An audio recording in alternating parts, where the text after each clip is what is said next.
Faith at its core is the ability to believe not because of what is seen, but often in spite of it. To walk forward not because of thunder, but because of trust. We must not make the mistake of measuring the divine by human standards. That which is eternal does not need to prove itself by volume. In fact, the holier a thing is, the more likely it is to be concealed from casual eyes. Hiddenness is not weakness, it is majesty reserved for those willing to seek. A miracle that is loud enough for everyone to hear may move the masses for a moment, but a miracle that is whispered into your spirit has the power to shape the whole of your life. It is not given to startle, but to sanctify, not to entertain, but to awaken. So tonight, if you feel nothing unusual, do not dismiss the moment. If there is no rush of emotion or flash of light, do not assume heaven has remained silent. The absence of noise is not the absence of God.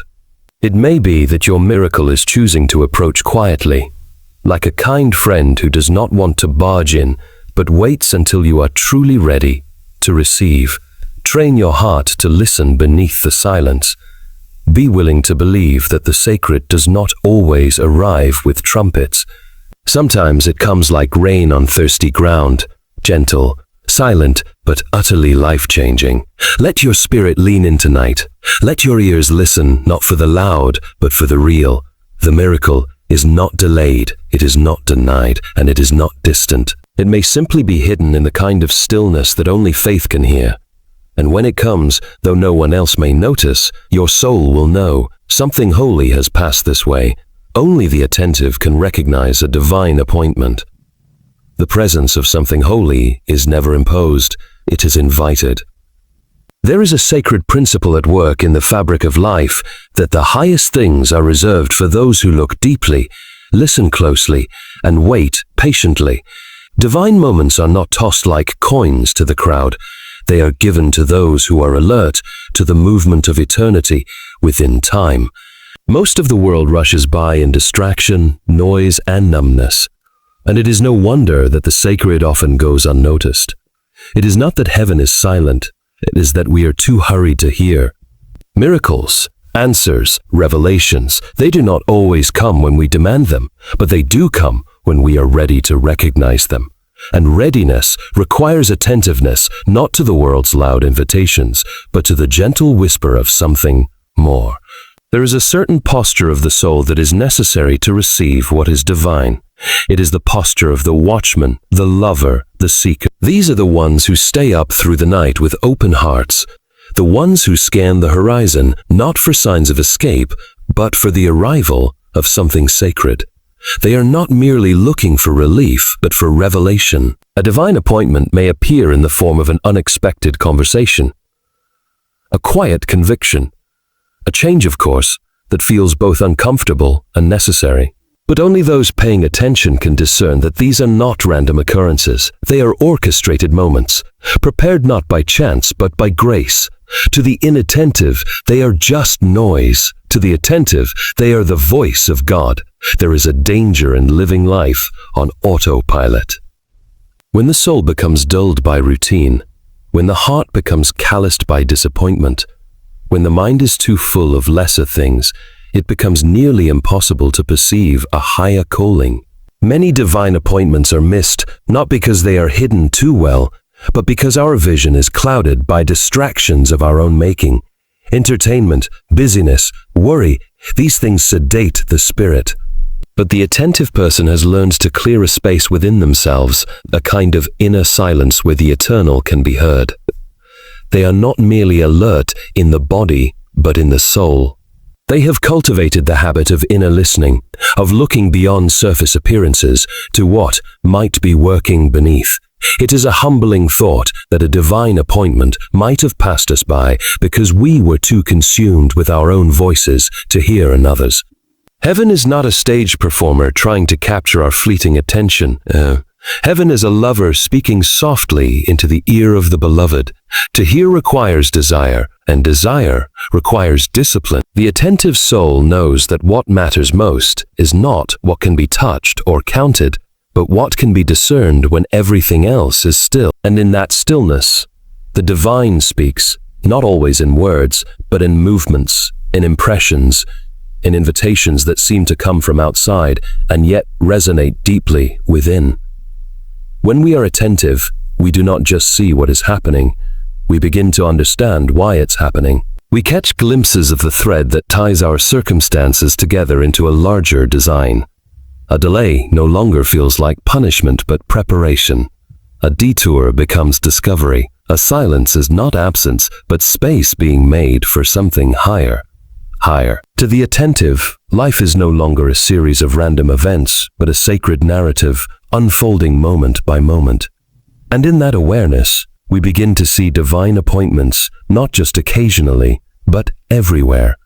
Attentiveness is a form of love. It is saying to God, I believe you are here, even when I cannot yet see how. It is saying to life, I will not rush past what matters, even if it's quiet. It is saying to yourself, I will not sleepwalk through the miracle of my own existence. A divine appointment could be waiting for you in the next conversation, the next decision, the next quiet moment when you are finally still enough to hear. But you must be watching, you must be listening. You must believe that heaven is more present than you assumed, and that perhaps, just perhaps, tonight is not random but chosen. When you live with that kind of attention, you will begin to notice that God is not far off. He is near, always near, and in every moment He is asking, are you listening? Spiritual readiness attracts divine encounters. This is not merely a poetic statement. It is a truth woven into the very pattern of how the unseen interacts with the seen. The heart that is open, the spirit that is willing, the soul that is expectant. These are not just admirable qualities. They are the very conditions through which heaven breaks into earth. Many wonder why their prayers seem unanswered or why divine moments pass them by. But they often fail to realize that spiritual readiness is not passive. It is an active, intentional state of being. It is not simply waiting, but preparing. It is not merely hoping, but posturing oneself in humility, faith, and awareness.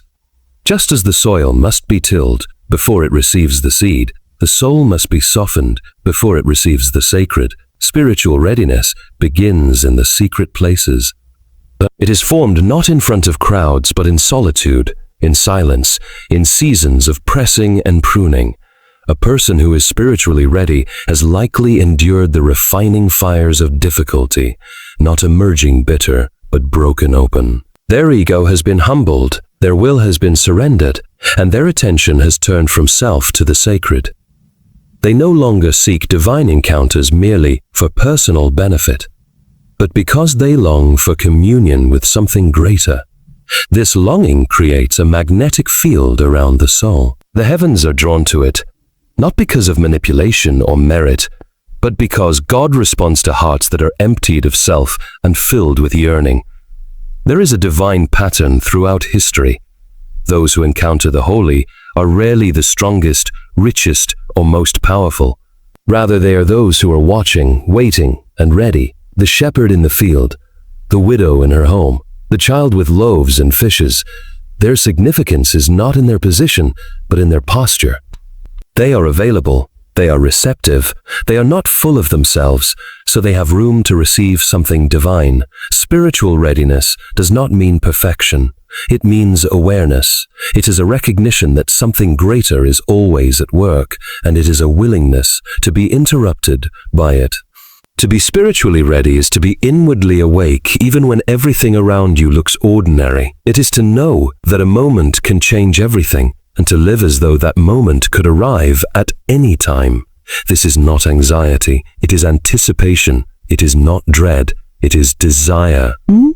It is the heartbeat of the wise virgins in the parable, lamps trimmed and oil ready, watching for the bridegroom in the middle of the night.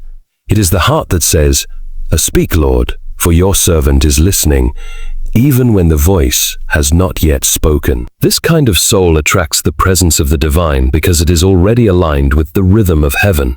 Many miss divine encounters not because God has hidden himself, but because they are not ready to see. The eyes of the Spirit are different from the eyes of the flesh. You can stand in the presence of a miracle and remain unmoved if your heart is distracted or hardened. But if your spirit is tuned, if your heart is leaning forward, waiting, then the smallest whisper can break you open. Then you can see the hand of God in a stranger's kindness, hear his voice in a quiet nudge, feel his nearness in an unexplainable peace. Spiritual readiness sharpens the senses of the soul.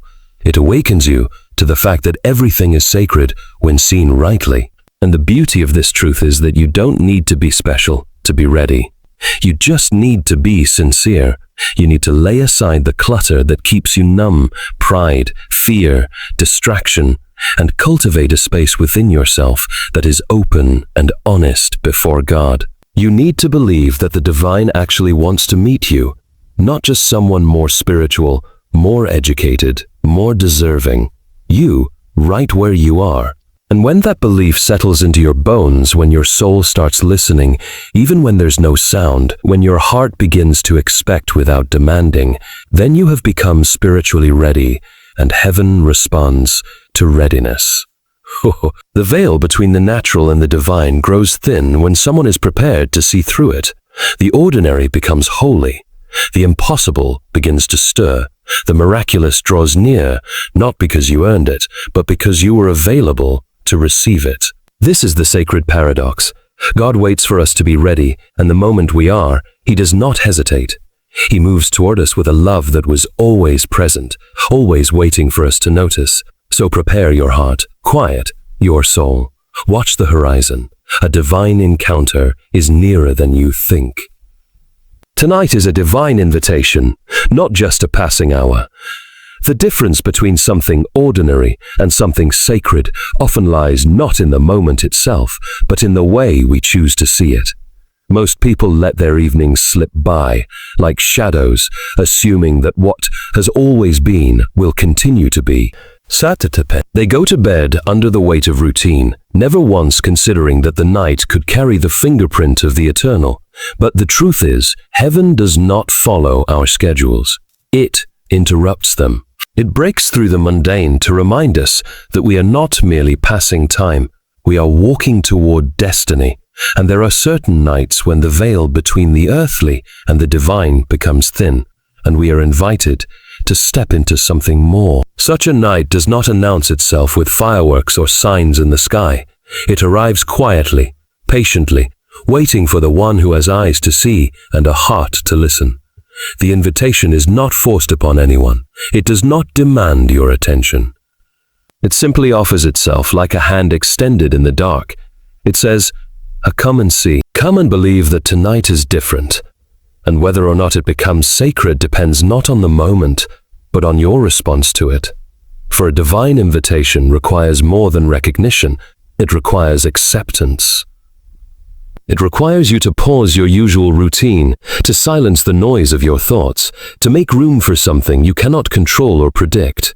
It is an invitation not just to witness something holy, but to become part of it, to be changed by it, to say yes to something that has been waiting for your attention all along. There is a deep mystery in how God works through time. We assume that he moves only in grand historic moments, when in truth, some of his greatest movements happen in the stillness of a single evening. One conversation, one prayer, one act of surrender can shift the course of a life. What if tonight is not just another page in your calendar, but a chapter in your calling? What if the silence you're hearing is not emptiness, but preparation? What if this very hour is heavy with purpose, waiting for you to lean in? You were not created to live numb to the divine.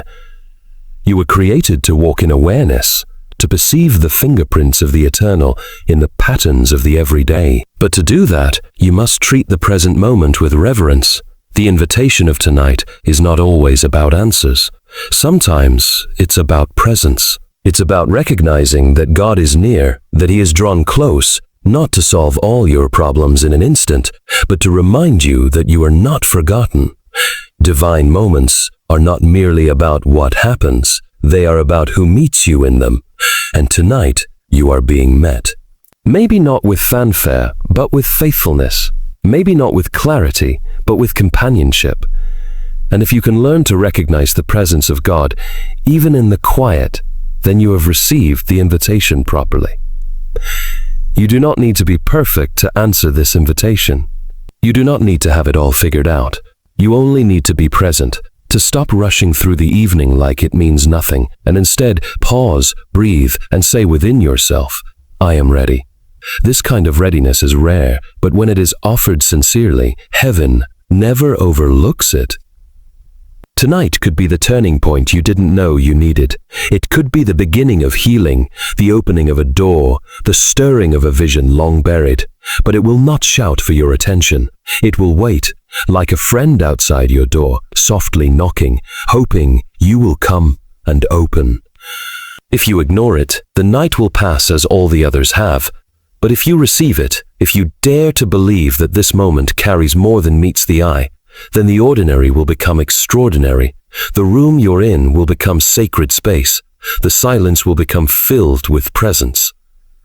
And the night will no longer be a backdrop to your routine. It will be the altar where something holy begins. You are not here by accident. This hour has been prepared. It has waited for you. And now it is offering you something eternal. All you must do is answer. Doubt blinds, but expectation opens the eyes of the soul. This is one of the most profound spiritual truths, and yet it is one of the hardest for the modern heart to accept. We have become so accustomed to disappointment, so trained by cynicism, that we often protect ourselves by expecting nothing at all. But in doing so, we close ourselves off to the very thing we most deeply need. Doubt does not merely question the unseen. It builds walls against it. It numbs the soul. It convinces us that hope is naive and that longing is foolish. When you lean forward in faith, you position your soul to receive what heaven is already prepared to give. Many people do not experience the miraculous simply because they do not expect it. They have settled into a rhythm of low anticipation, believing only in what they can control and understand. But the kingdom of God does not operate by those rules. It does not show up where it is not welcomed. It does not pour itself into closed vessels. There is a kind of spiritual vision that only becomes active when the heart is positioned in hope. Expectation is that posture. It is the soul saying, I do not know how or when, but I believe something holy is near. And that belief changes everything, not because it forces God to act, but because it opens your eyes to see when he already is. Doubt often disguises itself as wisdom. It claims to be realistic, cautious, even protective. But in truth, it is often just fear wearing a mask. It is fear that dares not hope, lest it be disappointed again. But expectation is born not out of ignorance, but out of trust. Trust that even if the past held pain, the future is still held by hands that are faithful. Trust that the God who was silent yesterday may still speak tonight. Trust that one moment of surrender, one breath of faith can open the window for a miracle to step in. To live with expectation is to live alert, to walk into each day, each night, not assuming more of the same, but remaining ready for the divine to break through. The difference between the person who sees a miracle and the one who misses it is often not in their circumstances, but in their posture. One expects nothing and sees nothing. The other expects something and begins to see signs everywhere. Not imagined signs, but real ones. Glimpses of grace, moments of divine timing, words that come at the right moment, peace that descends without explanation.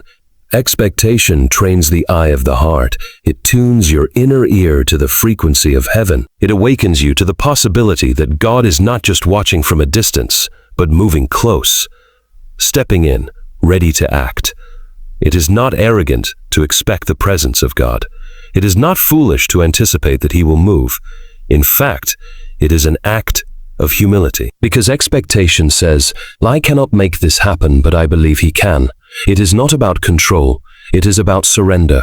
And in that surrender, the soul becomes like a window flung open, letting in the breeze of the Spirit. Without expectation, the window stays closed. The room remains stuffy, and we wonder why we feel no wind. But when you expect something holy, you create space for it. You pray differently. You listen differently. You wait differently, and in that difference, heaven draws near. Expectation is not something you generate by force. It is something you cultivate by faith. It grows when you rehearse the goodness of God, when you remember past mercies, when you refuse to let disappointment be your only lens. Yes, you may have prayed before and nothing happened. Yes, you may have hoped and been let down. But what if tonight is different? What if the silence was never rejection, but preparation? What if the weight has been forming in you the very capacity to receive what is coming? The soul that expects is the soul that stays awake.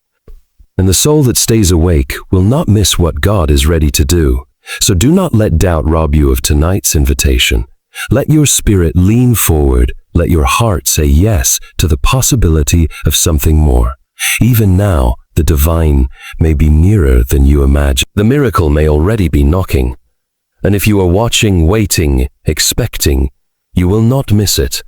You are not forgotten. Heaven has not overlooked you. This truth is easy to hear but hard to believe, especially when silence seems to linger longer than it should, when prayers feel unanswered, when the weight of life feels so personal and yet so unnoticed. It is in those moments, when the heart aches for recognition, that the lie of abandonment often creeps in. You begin to wonder if your tears matter, if your efforts mean anything, if your existence has been swallowed by the vastness of a world that keeps moving with or without you. But what you must understand is that heaven does not measure you by your visibility to others. You are not forgotten because your name is not on their lips. You are remembered because your name is engraved on the heart of God. There is no soul too hidden, no life too ordinary, no pain too quiet for heaven to notice. Divine love does not operate according to human algorithms. It does not seek the loudest voice or the brightest light. It sees in secret. It listens to the whispers of your heart, even when no one else is listening. It counts your sleepless nights, holds your quiet sacrifices, and values your unseen obedience. The world celebrates the visible, but heaven rewards the faithful. And faithfulness often happens far away from applause. It happens in quiet rooms where you choose kindness instead of bitterness, in weary hearts that pray anyway, in lives that remain open, even when answers don't come quickly. You are not forgotten because you were never just another face in the crowd. You were always known, always seen, always loved from the beginning. Before you took your first breath, heaven knew your name, not as a distant data point, but as a soul, woven with intention and purpose. When God formed you, He did so with a story in mind, a story that includes your struggles, your victories, your failures, and your comebacks. And none of those pages have been lost. They are being written even now, even in the chapters that feel still or stuck or silent. Just because you cannot see movement does not mean nothing is happening. Heaven moves in ways the eye cannot always trace. But it moves, and it moves toward you. One of the greatest lies is that the absence of dramatic change means the absence of divine care. But divine attention is not always loud. Sometimes it is in the way strength comes when you least expect it. Sometimes it is in the timing of a word spoken just when your heart needed it. Sometimes it is in the grace to continue when everything around you tells you to quit. These are not random. They are reminders. They are signatures of a God who sees you even when others do not. And if He sees you, then you are never truly alone. You must begin to trust that your value is not up for debate. It is not dependent on your productivity or popularity. It is grounded in the unchanging nature of the one who made you. You are not waiting to be noticed. You are already known. The miracle that is meant for you is not delayed because of oversight, but perhaps because the moment of its arrival has been carefully chosen. There is divine timing at work in your life, and it is not late, it is precise. The season you are in has not made you invisible to God. It has made you more visible to grace, because when everything else falls quiet, it becomes easier to hear the voice that has been calling you all along. There is purpose in your process, even when you cannot perceive it. You are not just enduring time, you are being prepared for the right time, and when it comes, It will not be a random kindness. It will be the fulfillment of something heaven has always had in store for you. The key is not to force it, not to fear it, but to remain faithful while you wait. Keep listening, keep showing up, keep believing that you matter, not because of how others treat you, but because of how God has chosen you. Tonight may be quiet. Your surroundings may feel unchanged, but do not let that deceive you. Something is unfolding. A miracle is aligning, a shift is near, and it has your name on it. Not because you earned it, but because you are not forgotten. You are seen, you are loved, you are held. You are held, and heaven has not, for one moment, overlooked you.